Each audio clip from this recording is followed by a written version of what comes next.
उतरता वेळेस आम्हाला हे मामा भेटले आणि खूप सुंदर खूप छान अशी लस्सी आणि छास.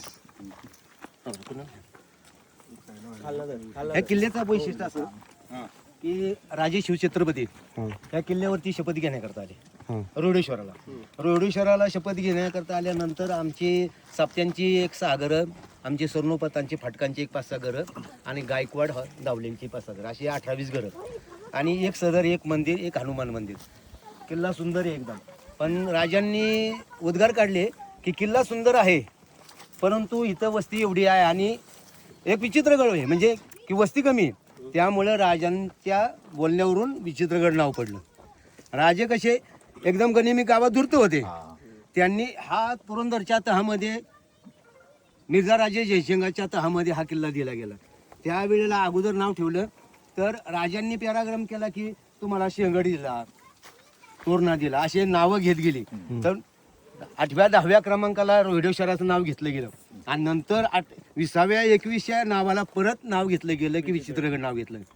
किल्ला दिला एक पण नावं 2 असे त्यांनी नावं घेत गेली. आणि नंतर हा शिरवली बुरुज, या शिरवली बुरुजावरून रायरेश्वर दिसतो बघा, तुम्ही बघितलं असं.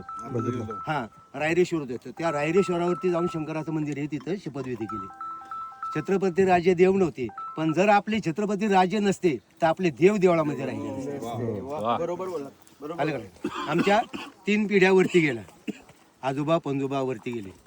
आता आमच्या घराण्यामध्ये मी किरकोळ आहे, म्हणजे वडील कसे असतील, वडील माझ्यापेक्षा 3 इंच होते, आजोबा त्यांच्यापेक्षा 3 इंच होते.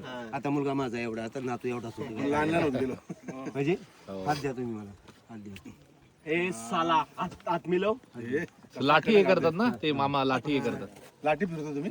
लाठी माझी आता मैदान नाही, पण मी 32 वर्षापासून लाठी प्रशिक्षण करतो. वेळ प्रसंग जर आला, वेळ प्रसंग 10 जण असली आपल्या समोर, मी हा धंदा करतोय पोटासाठी नाही. 25 लाखाचा गोल्ड आहे माझ्या. आलं का लक्षात? पण वेळेला सगळे बाकी वस्तू पण आहेत, पण वेळेला 10 जण असली तर क्षणामध्ये जावणार गिरकी मारून. असं क्षत्रिय कुल वंशामधले आमचं घराणं आहे. असं मुलगा काय म्हणतो की तुम्हाला ही गरज नाही, 20 लोक कामाला आहेत, पण ह्याच्यावर तू धंदा बसवलाय, कंस्ट्रक्शन लाईन ह्याच्यावर तू बसवलाय, म्हणून हा मी बंद करत नाही. ह्याच्यामधून मला सेवा आहे. आपल्याला आनंद कशात आहे हे तुम्ही करा. किती जरी आपण कमवलं, करोडात प्रॉपर्टी कमवली, किती कमवलं, तर म्हातारपणी मुलगा म्हणणार आहे तुम्ही आमच्यासाठी काय केलं. त्याकरता आपल्याला आनंद कशात वाटतोय, मला साईटवर जाऊन खुर्चीवरती बसण्यापेक्षा हजारो लोकांची माझे संभाषण होतं, त्याच्यामध्ये मला आनंद आहे. आलं का लक्षात? नवीन